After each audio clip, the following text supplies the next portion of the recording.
Good morning and happy Monday. Welcome everyone.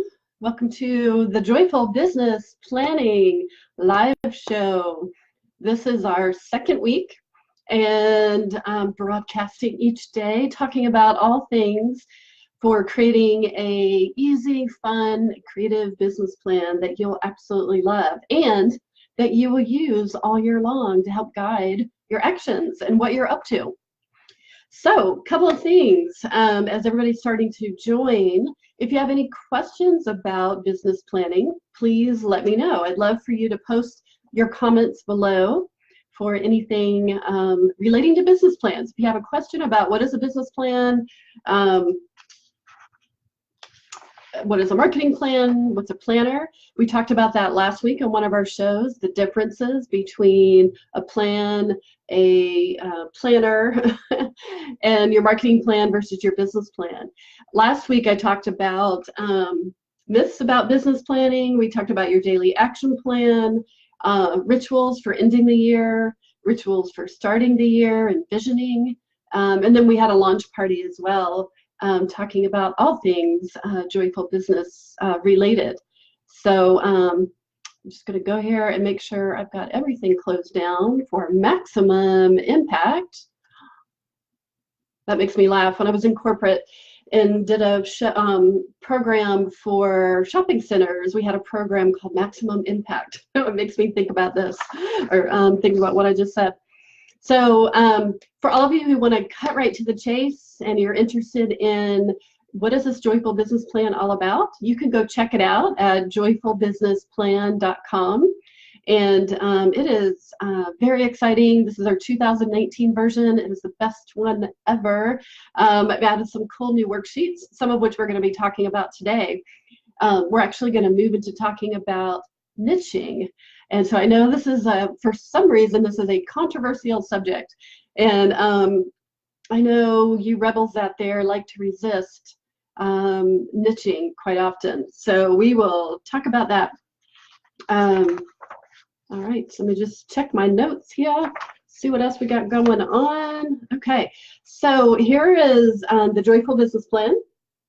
Now, of course, you can create your own business plan from your own papers. You know, the idea is to get your ideas onto paper. But why do that when you can have something really pretty and beautiful and you can make it your own? This is a sample of the cover page, your own personal customized cover page, where you will actually make it your own. Put your name, your business name, and I like to put 3 infusion words. I call them infusion words because those are the words that I will use all year long for what I want to infuse my business with. I have fun, expansive, and I am still calling that third one to me. So I want my business next year to be fun and expansive. So today we're going to talk about getting really clear about your niche and your ideal client. So I have this is one of the new tools in here, one of the new play sheets called Your Ideal Client. It has some really just great basic questions that you want to make sure you're really clear about. Now, this is not just for beginners. This is, if you're a beginner, yes, you absolutely need to define who your ideal client is, but you also, what I have noticed in 18 years of my business is my clients evolve and change as my business evolves and as I change and evolve. Hey Marie, welcome. So glad you joined us this morning. So you want to get really clear about this. Now you can also have a couple of different ideal clients. So kind of like maximum of 3 typically. It's kind of hard to market and focus on more than 3. Mine tend to be in, you know, I work with coaches, healers, change makers, people who are putting a passionate business out into the world and really trying to make a difference and helping them package their expertise and make more money, reach more people. And but I have 3 levels of clients. So I would fill out 3 of these.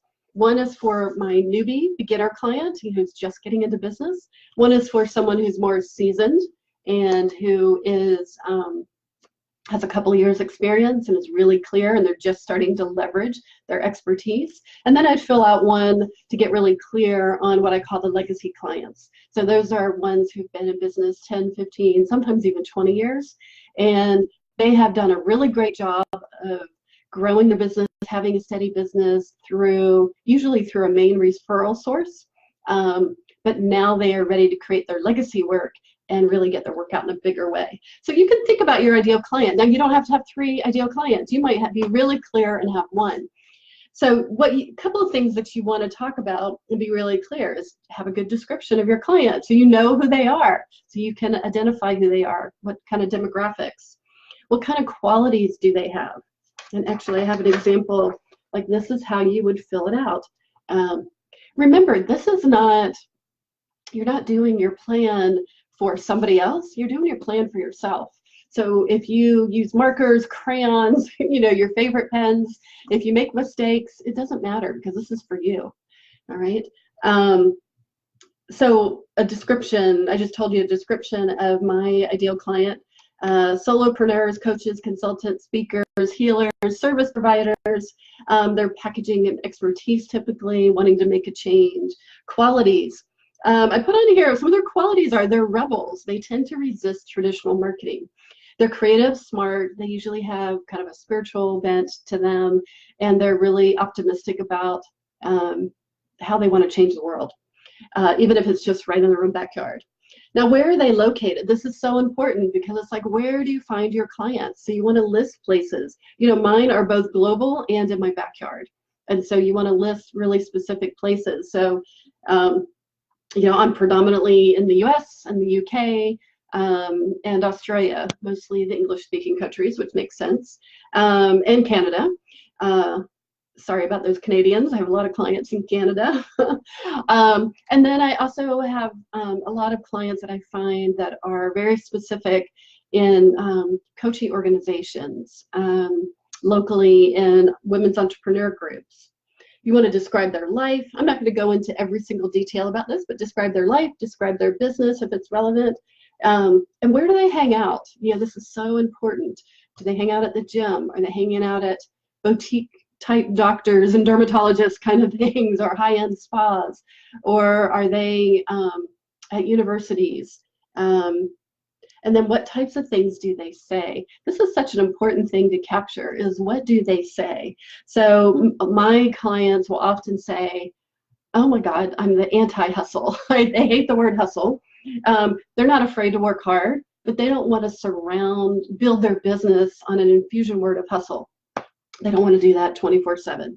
They don't want to be salesy, and they want to be on purpose. They want to be really authentic and really creative. So those are a lot of the things that they talk about are the things that I will talk about in my marketing, and I make sure that those are included. So if you like anything that I'm saying today, please make comments below. I know a lot of you will be listening to this a little bit later. I know it's the holidays, the busy time of year. And what I know is that January will be here before you know it, and you're going to be like, I need a plan. What am I going to do for 2019? We're already into it. All right, so that gives you a description. It's a great exercise to go through no matter where you are in your business, because you will get additional clarity about the who, okay? And then you want to know, well, you get the who, and you'll get more about how to talk to them. And then I like to have you do this, your magnetic specialty niche. Welcome, Melinda. Welcome this morning. Yes, if there's anything that you love, please send some good love and likes and make comments. This is a new one I've added this year called the magnetic specialty niche. And okay, let's talk about niche, right? For some reason, I don't know why, there's this controversy around should you niche or not. And, in some ways it seems almost anti-intuitive, like that you want to go bigger, to make more sales, right? And have a bigger business. When in fact, the more specific you are, the deeper you can go, the more money you're going to make, the more people you're going to reach.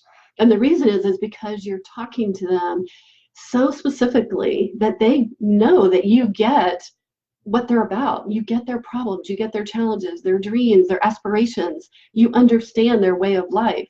That is more powerful than trying to speak to many about all sorts of things.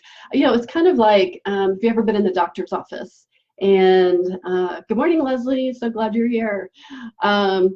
It's kind of like if you're in the doctor's office and you get those medical magazines when you're sitting there killing time waiting for your name to be called. And, you know, I've read like articles on stress.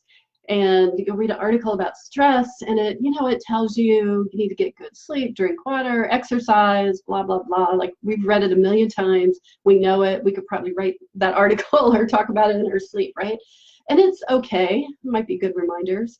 But if you read an article about owning your own business, business owners and stress, and how do you combat stress when you're a business owner and you feel like you're on call 24/7, that article, right, that would appeal to most of the people who are listening and watching today, right?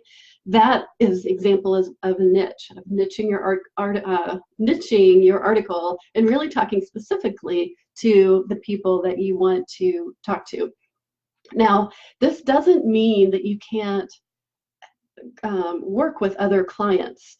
I've had somebody just asked me that last week, one of my clients, and she had somebody come to her that's kind of near her niche, but not totally, but enough that she was very interested. But she was like, he's not in my niche. And I said, it's okay.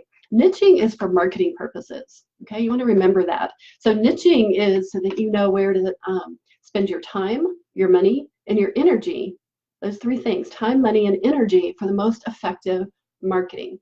All right, and then as you get that going, you are going to attract other people that are in related types of, related types of niches, if you will. And you can always choose. So you can choose to work with them, right? You can choose to work with whoever you like. But from a marketing perspective, you want to make sure that you're really efficient and really speaking to your audience. So this one here, this is great. I love this one. This is who, right? You pull in your ideal client. So who is your ideal client? What problems do they have?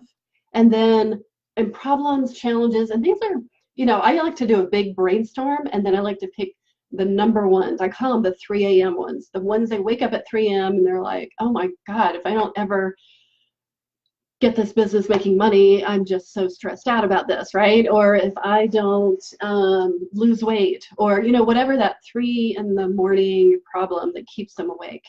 And then their dreams and aspirations, okay? I'm not a believer that you have to only market to pain points. You want to also bring in their dreams, their aspirations. You know, my clients want to make a difference.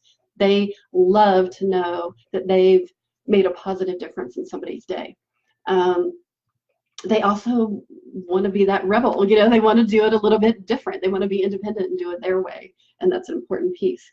Excuse me. And then you want to get really clear about your magnetic specialty niche and put it all together. And I'm going to show you an example of one. Okay.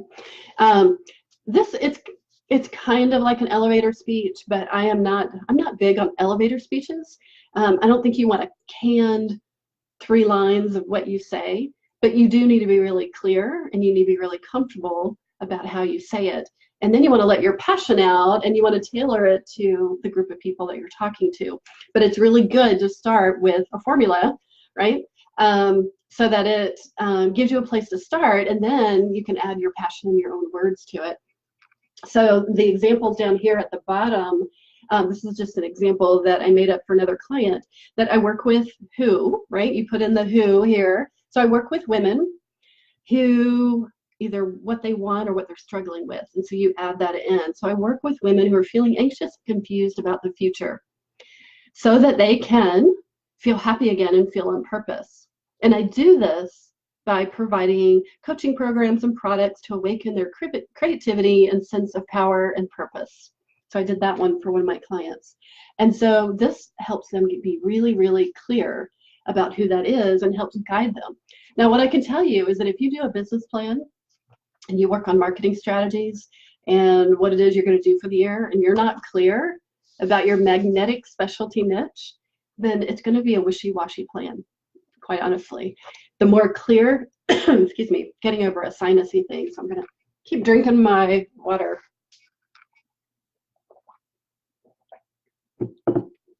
Take a little pause. The more clear you are, the more your videos, your marketing is going to appeal to the right audience who are going to say, oh my gosh, of course I want to buy what she's offering. Of course I want to sign up. Of course I want to be on her list and be in her community. This is so incredibly important. Yes, so your ideal client and your magnetic specialty niche. Those are two that I've added for this year. They're brand new to the 2019 version. If you have any questions about niching, any questions about the Joyful Business Plan, just put that below. The Joyful Business Plan is available. You can get these exact tools and downloads, and you get training videos so that it walks you through how to do this, because nothing's worse than a fill-in-the-blank worksheet, but you don't know how to access, you don't know what to write and what to do. So I have many training videos that are 10 minutes or less to explain how to fill out your ideal client, your magnetic specialty niche, and all the things that we've been talking about. The cool thing is all of that wraps into an entire business plan. I love these. These are printable. Whoops. I'm trying to get back in the camera. These are printable and downloadable, so you can put them all in your own notebook. You can 3-hole punch them, or I love the disc-bound planners. Not planners, disc-bound notebooks. You can find those at Staples or Office Max. Michaels has a brand. You can find them at Amazon, all over. And that way you can pull it in and you can add things to it.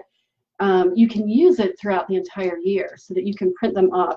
I've tried lots of plans throughout my career, lots and lots of planners, spent lots of money trying them all out. And what I don't like about a lot of planners is that they are bound. And so you write in it, and then 3 months later, 6 months later, things change, and you're stuck with that bound journal, or you're trying to carry that whole thing around for the entire year. Whereas with the printables, you can print off what you want. You can print off extra copies. If your magnetic specialty niche changes throughout the year, then you can update. You can print another one off and update it. And then I'm going to talk more tomorrow. Tomorrow we're going to talk about taking an inventory of what kind of products and programs and services you offer and what new ideas you have. And then we're going to do the same thing for your marketing. Talk about what marketing strategies you're doing now and what kinds of things would you like to add to 2019. Let's see, as we wrap up here, just a reminder, go check out the Joyful Business Plan. Get your own. You want to get it by this Friday on December 21st. You can save the most. It's only $97 for everything, for all of the tools that you can print off. Yay, yay, yay. Everybody's like, yay. All the tools that you can print off, as many copies as you like. Create your own business plan. Again, you want to put them in your own notebook. And I tell you how to do that. I even give you some videos on how to set up your own planning notebook. And yeah, get it by Friday because it's on special. If you are around the Atlanta area, you may want to think about coming in for a live planning day. So with the business plan, you get a virtual planning day. We have one tomorrow on December 18th and one in January. But you can also come for a live day. There's more information on the sales page about that. You can go check it out. That is an event that's co-sponsored by the Georgia ICF, or ICF Georgia chapter, International Coach Federation chapter. We're doing an event together, which is really exciting. And we're going to be using the Joyful Business Plan and filling that out. So you're welcome to come to that as well. Or go ahead and get your plan, watch the videos. You can do it yourself and come to the virtual retreats. If you have any questions, don't hesitate to ask. And I will be back tomorrow where we'll be talking about taking an inventory of your product, services, and marketing, and then brainstorming the new stuff. All right, and how do you do that? All right, thanks everybody. Thanks so much for joining this morning. All right, take care. Bye-bye.